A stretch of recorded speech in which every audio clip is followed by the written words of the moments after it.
गोंदिया जिल्ह्यामध्ये अवकाळी पावसाची जोरदार हजेरी. पावसामुळे हवेत गारवा, नागरिकांना दिलासा. कापणीला आलेल्या धान पिकाचा आंबा पिकाला फटका बसण्याची शक्यता असल्यानं शेतकरी चिंतित. भंडाऱ्याच्या तुमसर तालुक्यात वादळी वाऱ्यासह जोरदार पावसाची हजेरी. उकाड्याने हैराण झालेल्या नागरिकांना पावसामुळे दिलासा.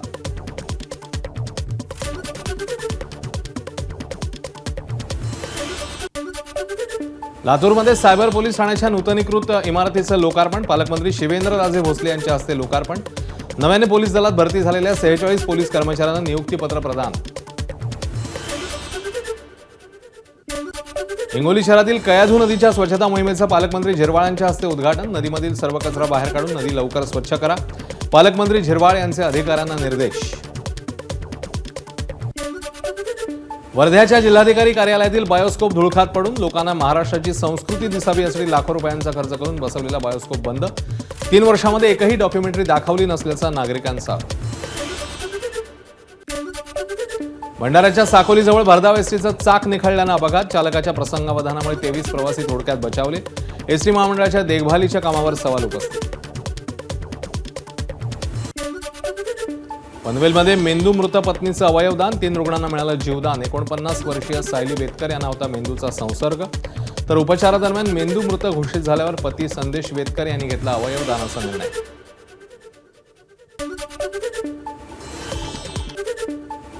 नांदेडच्या अर्धापूर तालुक्यातल्या मालेगावात चोरट्यांचा धुमाकूळ. शिवशक्ती ज्वेलर्स बंद, चोरट्यांनी लांबवली दागिन्यांची बॅग. दुकानाचे मालक साफसफाई करत असताना घटना घडल्याची माहिती. नोएडा आंतरराष्ट्रीय विमानतळावरनं 15 जूनपासून व्यावसायिक विमानसेवा सुरू होणार. पहिलं व्यावसायिक उड्डाण इंडिगो कंपनीद्वारे चालवलं जाणार असल्याची माहिती. 17 विमानांची उड्डाणं सुरुवातीला सुरू करण्याचा विमान कंपन्यांचा प्रस्ताव.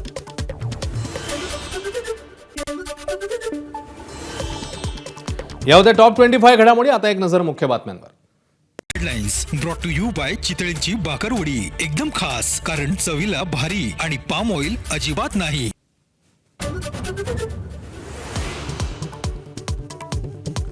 अर्ध्या तासाचा वेळ वाचवणारा मुंबई पुणे मिसिंग लिंक लोकांच्या सेवेत. मुख्यमंत्र्यांसह दोन्ही उपमुख्यमंत्र्यांच्या हस्ते उद्घाटन. सोहळ्यामुळे झालेल्या कोंडीने नागरिकांना मनस्ताप. मुख्यमंत्र्यांची माफी. सलगच्या सुट्ट्यांमुळे मुंबई गोवा हायवेवरही ट्रॅफिक जॅम. नागोठणे, माणगाव, इंदापूर, कोलाडजवळ वाहनांच्या रांगा.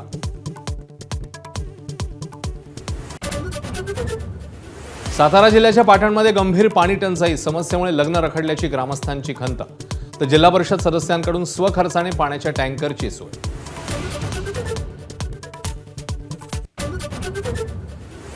धुळे जिल्ह्यामध्ये वाढत्या तापमानामुळे कुक्कुटपालन व्यवसाय संकटात. उन्हामुळे कोंबड्यांच्या मृत्यूचं प्रमाण वाढण्याची शक्यता. तर नंदुरबारमध्ये बर्ड फ्लूचा शिरकाव. 10 लाखाहून अधिक कोंबड्या नष्ट करणार.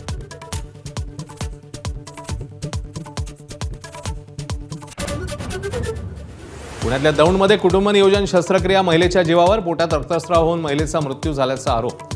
आरोग्य यंत्रणेच्या कार्यक्षमतेवर सवाल. मुंबईतल्या पायधुनीत कलिंगड खाल्ल्यानंतर झालेल्या संशयास्पद मृत्यू प्रकरणी विषबाधेचा डॉक्टरांना संशय. चौघांचेही मृतदेह हिरवट झाल्यानं संशय बळावला.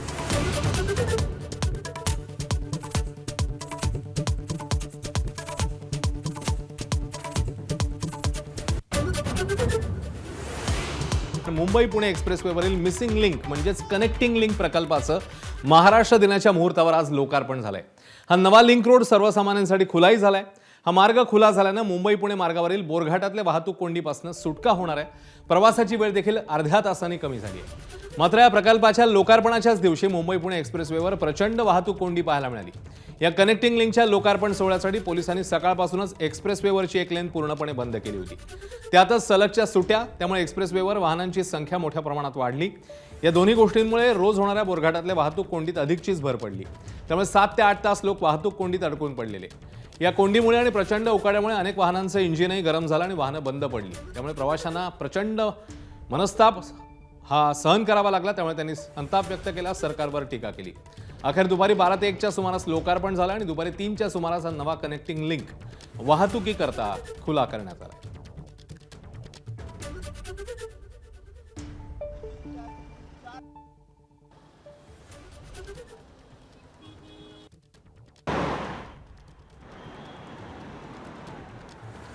तर मुंबई पुणे एक्सप्रेसवेवर तिहेरी कोंडी नेमकी कशी झाली ते जाणून घेऊया.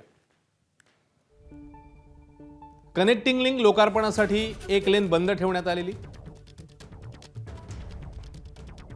सलगच्या सुट्ट्यांमुळे ही वाहनांची संख्या वाढली.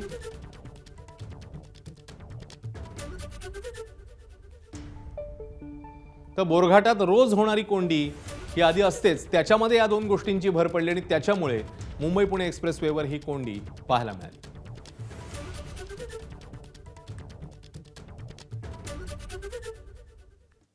दरम्यान लोकांनी संताप व्यक्त करताना काय म्हटलंय जाणून घेऊया.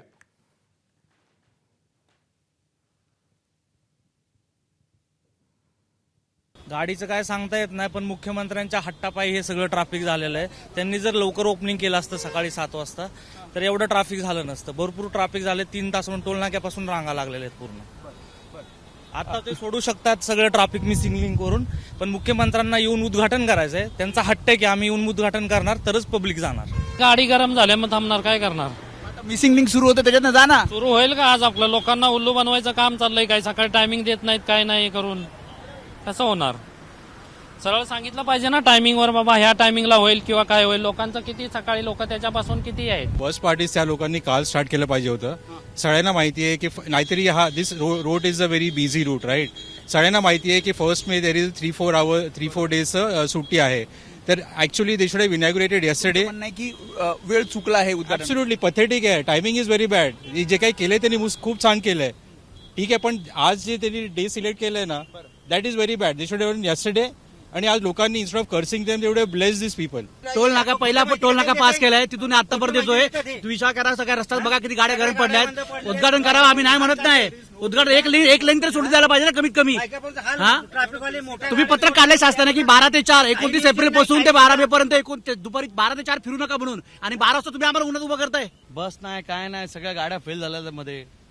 मिसिंग लिंक सुरू होते तोपर्यंत थांबताय. साहेब किती वेळ थांबायचं. मिसिंग लेन हे लोकांनी 2 दिवस अगोदर चालू केला पाहिजे होता ना.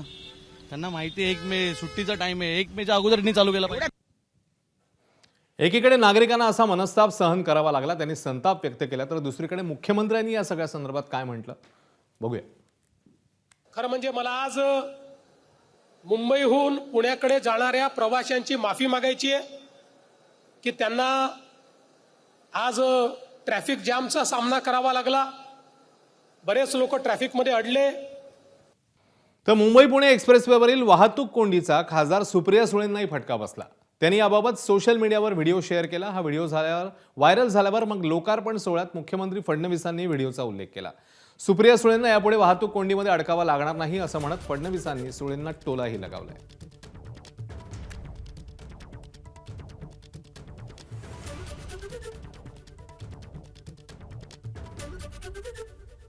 नमस्कार. गेले 2 तास आम्ही सगळे ट्रॅफिक मध्ये अडकलेलो आहे. सकाळी आम्ही 7 वाजता निघालो आहे ठाण्यावरनं.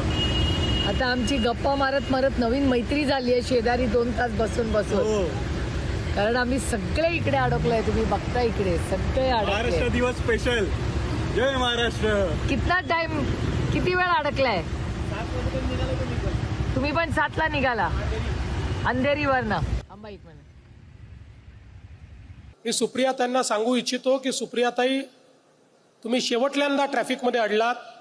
आता कनेक्टिंग लिंक झालेली आहे, त्यामुळे पुढच्या वेळेस तुम्ही ज्यावेळी मुंबईहून पुण्याहून मुंबईला जाल त्यावेळी तुम्हाला ट्रॅफिकमध्ये अडण्याची कधी वेळ येणार नाही. अशा पद्धतीचं काम जे तुमच्या सरकारने थांबवलं होतं किंवा बंद केलं होतं ते आमच्या महायुतीच्या सरकारने या ठिकाणी करून दाखवलेलं आहे. त्या वाहतूक कोंडीवरून आता आरोप प्रत्यारोप सुरू झालेत. कुणी कुणी काय काय म्हटलंय ते पाहूया. कोण इन्फ्रामॅन कोण आहे? मुख्यमंत्री आहेत की उपमुख्यमंत्री महोदय आहेत? ह्याच्यामध्ये इन्फ्रामॅनची लढाई चालू आहे. 2-3 दिवसापूर्वी तर पहिलेच फोटो आले. कार्यक्रमाचं उद्घाटन जरी आज होत असलं तरी त्याचे फोटो तर आधीच आलेत. आणि कशा मी केलाय, मी किती इन्फ्रामॅन आहे सांगण्यात त्यांनी काम केलं. आज मुख्यमंत्री उद्घाटन करतात. नियोजन शून्य कारभार करायचं, पटापट उद्घाटन करायची ही त्यांची भूमिका आहे. आणि तुम्हाला सध्या माहिती आहे की सगळं राजकारणापुरतंच चालू आहे. ही जी काय वाहतुकीची कोंडी आहे ती कमी करण्यासाठीच हा पर्याय मार्ग या ठिकाणी केलेला आहे. थोडं जरा दमाने घ्यावं. आज संध्याकाळपर्यंत सगळं ट्रॅफिक खुली झालेली असेल. ही जी काय वाहतुकीची कोंडी आहे का आजच झाली नाही. गेले वर्षभर होते किंवा 2 वर्ष होते. म्हणूनच हा पर्यायी मार्ग एक महत्त्वाकांक्षी प्रकल्प, राज्याच्या देशाच्या दृष्टिकोनातून महत्त्वाकांक्षी प्रकल्प महायुतीच्या सरकारने हातामध्ये घेतला. दरम्यान या कनेक्टिंग लिंकचं लोकार्पण झाल्यावर मुख्यमंत्री फडणवीस यांनी स्वतः या मार्गावर गाडी चालवली. या मार्गाला मिसिंग लिंक नव्हे तर कनेक्टिंग लिंक म्हणा असं मुख्यमंत्री फडणवीस म्हणाले. पाहूया. आजपासनं याला मिसिंग लिंक म्हणण्यापेक्षा कनेक्टिंग लिंक म्हटलं पाहिजे. ज्यावेळी आपण ही तयार केली तेव्हाच ही लिंक नव्हती, म्हणून आपण मिसिंग लिंक म्हणत होतो. पण आता गायकवाडजी जरा समोरचं नाव बदला आणि त्याला कनेक्टिंग लिंक असं तुम्ही त्या ठिकाणी लिहा. पण लवकरच आम्ही सगळे मिळून त्याला नाव काय द्यायचं आहे ते देखील आम्ही ठरवणार आहोत.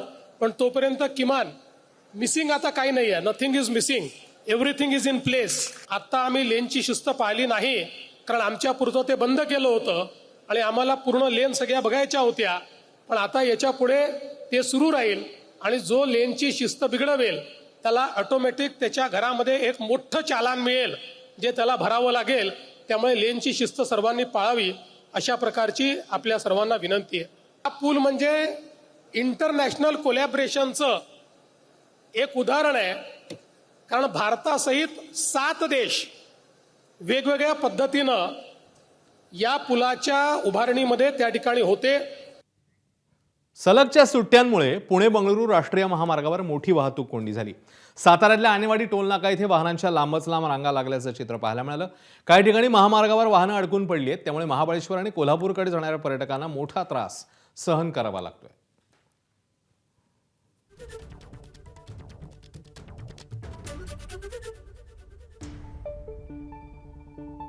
मुंबई पुणे महामार्गावर कोंडीमुळे प्रवाशांचे प्रचंड हाल झाले. असंच चित्र मुंबई गोवा महामार्गावर पाहायला मिळालं. मुंबई गोवा महामार्गावर देखील मोठी वाहतूक कोंडी झाली. नागोठणे, माणगाव, इंदापूर, कोलारजवळ सकाळपासूनच वाहनांच्या रांगा लागल्या.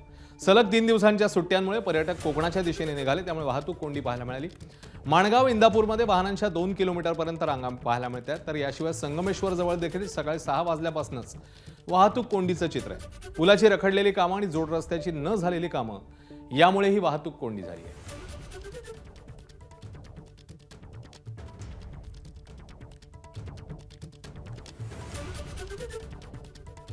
पाच राज्यांमधील मतदान पार पडताच सर्वसामान्य जनता आणि विशेषतः व्यावसायिकांना महागाईचा मोठा फटका बसलाय. 19 किलोच्या व्यावसायिक LPG सिलेंडरच्या किमतीत तब्बल 993 रुपयांची वाढ झाली आहे. 19 किलोच्या सिलेंडरसाठी 3071 रुपये मोजावे लागणार आहेत. तर 5 किलोचे LPG सिलेंडर देखील 261 रुपयांनी महागले आहेत. या निर्णयाचा थेट परिणाम हॉटेल्स, रेस्टॉरंट्स आणि लहान व्यवसायांवर होणार आहे. आगामी काळात हॉटेल्स आणि रेस्टॉरंट्स त्यांच्या मेन्यूवरील पदार्थांच्या किमती वाढवू शकतात, ज्यामुळे सर्वसामान्य जनतेच्या खिशावर आता आर्थिक बोजा पडण्याची शक्यता आहे.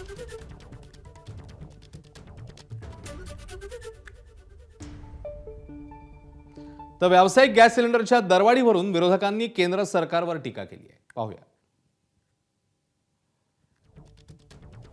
एक्सपोस्टमध्ये रोहित पवार म्हणतात 4 राज्यांचं मतदान संपताच केंद्राचं देशाला बंपर गिफ्ट. व्यावसायिक सिलेंडरच्या दरामध्ये 933 रुपयांची भरघोस वाढ. 4 तारखेला निकाल लागल्यावर कदाचित अशाच प्रकारे अजून दुसरं एखादं सरकारी गिफ्ट मिळू शकतं, अशा शब्दात रोहित पवारांनी टीका केली. तर राष्ट्रवादी शरद पवार पक्षाच्या नेत्या रोहिणी खडसे यांनी देखील एक्सपोस्ट केली आहे. पाहूया. रोहिणी खडसे म्हणतात निवडणुकीत झालेल्या खर्चाची सरकारने आता वसुली सुरू केली आहे. आजपासून व्यावसायिक सिलेंडर 993 रुपयांनी महागलाय. फेब्रुवारीपासून आतापर्यंत 1380 रुपयांची वाढ झाली आहे.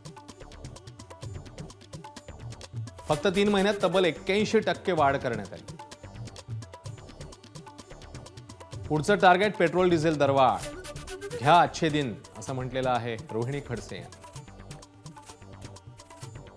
सातारा जिल्ह्यामधली बातमी. पाटण तालुक्यातल्या अनेक गावात पाणी टंचाईचा प्रश्न निर्माण झालेला आहे. पाणी टंचाई वाढती आहे. कडक उन्हामुळे पाण्याचे स्रोत आटत आहेत, त्यामुळे ढेबेवाडी विभागात 7 ते 8 गावांमध्ये पाणी टंचाई आहे. अंबावडे, पाणेरी यासह 5 ते 6 वाड्या वस्त्यांना पाणी नाही आहे, त्यामुळे जिल्हा परिषद सदस्य मृणाल पाटील यांनी स्वखर्चाने पाण्याचे टँकर सुरू केले आहेत.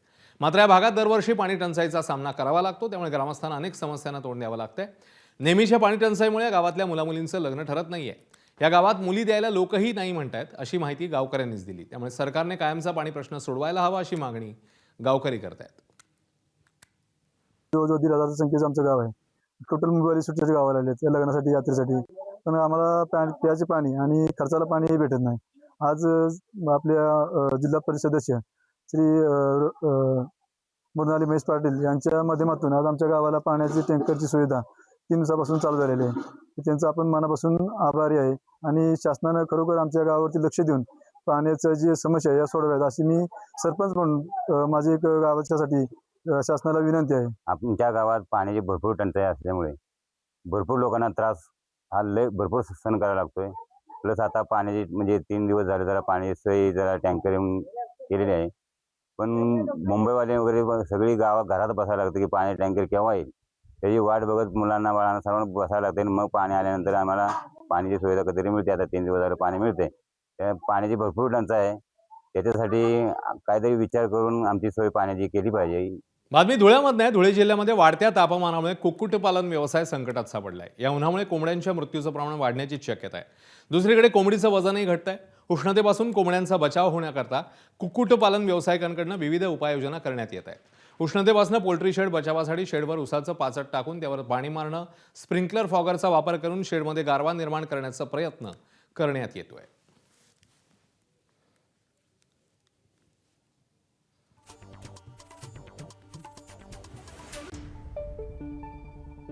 आता बातमी नंदुरबारमधून आहे. जिल्ह्यातल्या नवापूर परिसरात बर्ड फ्लूचा शिरकाव झाला, त्यामुळे खळबळ उडाली आहे.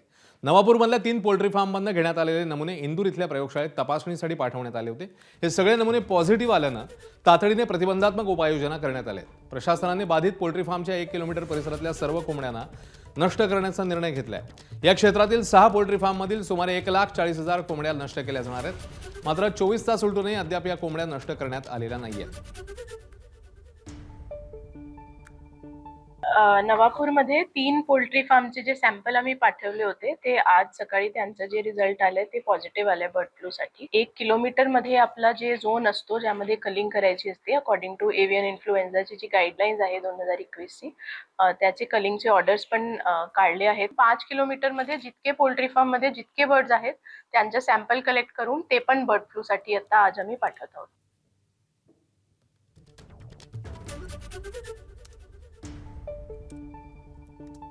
महाराष्ट्र गुजरात सीमावर्ती भागातील महाराष्ट्रातला सर्वात मोठा पोल्ट्री हब म्हणून नवापूरच्या पोल्ट्री उद्योगाची ओळख आहे. मात्र गेल्या 19 वर्षात 3 वेळा आलेल्या बर्ड फ्लूमुळे इथल्या पोल्ट्री उद्योगाचं कंबरडं मोडलं आहे. काल भोपाळ येथल्या प्रयोगशाळेतला अहवाल आल्यानंतर H5N1 या बर्ड फ्लूचा विषाणूचा प्रादुर्भाव आढळून आल्यानंतर 1 किलोमीटरचा कंटेनमेंट झोन जाहीर करण्यात आला होता. आणि जेव्हा बर्ड फ्लू नवापूरमध्ये आला तेव्हा प्रशासन अत्यंत सतर्क होतं. 2021ला ही अवघ्या 10 ते 12 तासात कलिंग ऑपरेशन सुरू झालं होतं. 2021ला जवळपास 6,74,000 कोंबड्या आणि 25 लाख अंडी नष्ट करण्यात आली होती. मात्र 2026ला अहवाल येऊन 24 तासापेक्षा अधिक काळ उलटला असला तरी प्रशासनातले अधिकारी या ठिकाणी फिरकले नसल्याचं चित्र आहे.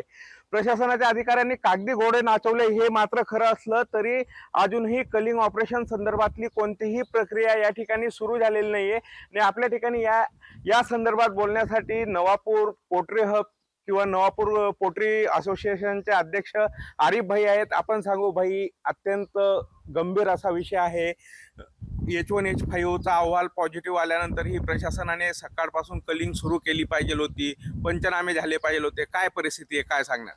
नाही, आज कसं आहे, महाराष्ट्र डे आहे. सकाळी 9-9:30 पर्यंत ते सर्व येऊन गेले. आमचे आमदार साहेब आले, तहसीलदार साहेब आले, PI साहेब आले, पशुसंवर्धन डिपार्टमेंटचे लोक पण होते. आणि त्यानंतर म्हणे ते असं सांगून गेले की आता आमचे सर्व स्टाफ येत आहे, नंतर पंचनामा वगैरे करून तुमच्या कलिंग ऑपरेशन आम्ही स्टार्ट करू. आता एक धक्कादायक बातमी येते पुण्यामधनं. दौंड तालुक्यातनं कुटुंब नियोजन शस्त्रक्रिया एका महिलेच्या जीवावर बेतल्याची धक्कादायक घटना समोर आली आहे. आरोग्य विभागाकडून कुटुंब नियोजन शस्त्रक्रिया कार्यक्रमाच्या नावाखाली महिलांच्या जीवाशी खेळ सुरू असल्याचा गंभीर आरोप केला जातोय.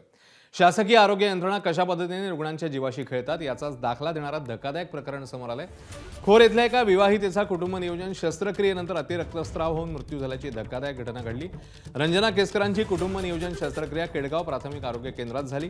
अतिघाईत झालेल्या शस्त्रक्रियेनंतर पोटात रक्तस्राव झाला आणि महिलेचा मृत्यू झाला असा आरोप होतोय. ओबीसी नेते लक्ष्मण हाकेंनी तर पुणे जिल्ह्यात एकही सर्जन नसल्याचा गंभीर आरोप केलाय आणि साताऱ्याहून आलेल्या केवळ एका सर्जनने टार्गेट पूर्ण करण्याच्या नादात 97 सर्जरी केल्यात आणि याला आरोग्य यंत्रणा जबाबदार असा आरोप केलाय. इथं रंजना केसकर नावाच्या एका 22 वर्षीय तरुणीचा बळी या महाराष्ट्राच्या आरोग्य विभागानं घेतलाय. या महाराष्ट्राच्या जे काही आरोग्याची काही सिस्टीम आहे, व्यवस्था आहे, त्या व्यवस्थेने तिचा बळी घेतलेला आहे. अख्ख्या पुणे जिल्ह्यामध्ये नसबंदीच्या शस्त्रक्रिया करण्याचं टार्गेट आहे आणि हे टार्गेट पूर्ण करण्यासाठी पुणे जिल्ह्याला एक सर्जन भेटत नाही आणि तो सर्जन साताऱ्याहून त्यांना मागवावा लागतो. रंजना केसकर नावाच्या एका मेंढपाळाच्या लेकीचा मृत्यू त्या डॉक्टरांच्या हातून झालेला आहे. महाराष्ट्राच्या आरोग्य खात्याचं सत्कार करावा का यांना काय करावं हा प्रश्न आमच्यासारख्या कार्यकर्त्यांना पडलो आहे. या रंजना केसकरचा जो बळी गेलाय, या बळीची जबाबदारी घेणार कोण? या महाराष्ट्राचे मुख्यमंत्री घेणार का या महाराष्ट्राचे आरोग्यमंत्री घेणार? या पुणे जिल्ह्यामध्ये एक सर्जन भेटत नसेल आणि विक्रमी शस्त्रक्रिया केल्या जात असतील तर गोरगरिबाच्या, सर्वसामान्यांच्या, मेंढपाळांच्या, लेकीबाळींच्या जीवाची किंमत या सरकारला आहे का? एका बाजूला आरोग्य खात्यावर आम्ही हजारो कोटी रुपये खर्च करतोय, अशा शेखी मिरवणारे या महाराष्ट्राचे मुख्यमंत्री, उपमुख्यमंत्री, दुसऱ्या बाजूला एका मेंढपाळाच्या मुलीचा मृत्यू झालाय, याची जबाबदारी कोण घेणार? आणि ही जर जबाबदारी आम्ही येत्या काही दिवसामध्ये आम्ही महाराष्ट्रामध्ये हा प्रश्न मांडू, मुख्यमंत्र्यांची भेट घेऊ आणि या रंजना केसकर यांना न्याय मिळवून देण्याचा प्रयत्न करू. तर लक्ष्मण हाकेंनी केलेल्या आरोपांवर वैद्यकीय अधिकाऱ्यांनी आपली बाजू मांडली. शस्त्रक्रियेदरम्यान रंजना केसकरांचं बीपी लो झालेलं, त्यानंतर उपचारासाठी त्यांना ससून रुग्णालयात हलवण्यात आलं. तिथे त्यांचा मृत्यू झाल्याचं स्पष्टीकरण आता डॉक्टरांनी दिलंय. दिवशी 19 शस्त्रक्रिया पार पडल्या, परंतु त्यातील एका लाभार्थ्याला शस्त्रक्रियेनंतर BP कमी होण्याचा त्रास सुरू झाला. तातडीने ICUची गरज असल्यामुळे जवळच्या खाजगी दवाखान्यातील ICUमध्ये हलवले, परंतु तिथे तिची प्रकृती जास्त खालावल्यामुळे तिला व्हेंटिलेटरवर घ्यावं लागले. ससूनमध्ये दाखल केल्यावर तिला ब्रॉड डेड म्हणून डिक्लेअर करण्यात आले. तर आम्ही आमच्या परीने सर्वतोपरी प्रयत्न केलेले आहेत लाभार्थ्याला वाचवण्यासाठी, परंतु त्याला यश आलेले नाही.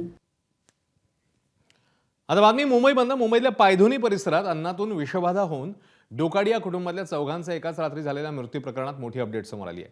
या प्रकरणातल्या 4ही मृतांचे महत्त्वाचे अवयव हिरवट झाल्याचं प्राथमिक न्यायवैद्यक चाचणीत निष्पन्न झाले. मृतांचं मेंदू, हृदय आणि आतडी हिरवट पडल्याची माहिती आहे. तज्ज्ञांच्या मते अन्नातून झालेल्या सामान्य विषबाधेपेक्षाही वेगळी स्थिती आहे.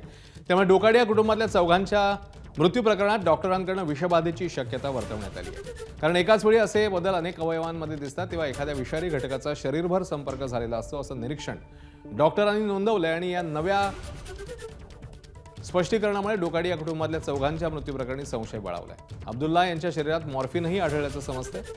विषबाधेची शक्यता डॉक्टरांकडून वर्तवण्यात आली.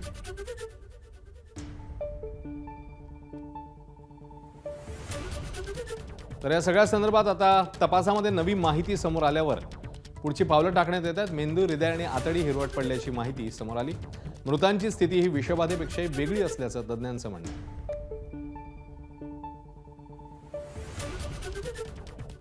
एखाद्या अवयव आपल्याला पोस्टमॉर्टममध्ये जर हिरवे आढळले तर त्याची 3-4 कारणं असतात.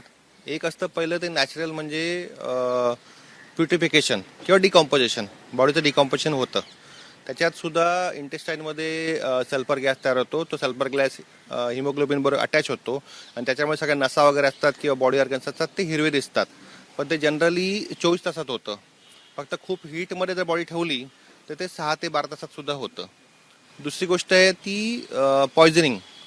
पॉयझनिंग 3-4 प्रकारचं असतं. एक हायड्रोजन सल्फाईड पॉयझनिंग असतं, कॉपर सल्फेट पॉयझनिंग असतं, नंतर कार्बाईड पॉयझनिंग असतं किंवा हेवी मेटल पॉयझनिंग. अशा केसेसमध्ये सुद्धा बॉडी ऑर्गन्स ग्रीन दिसू शकतात.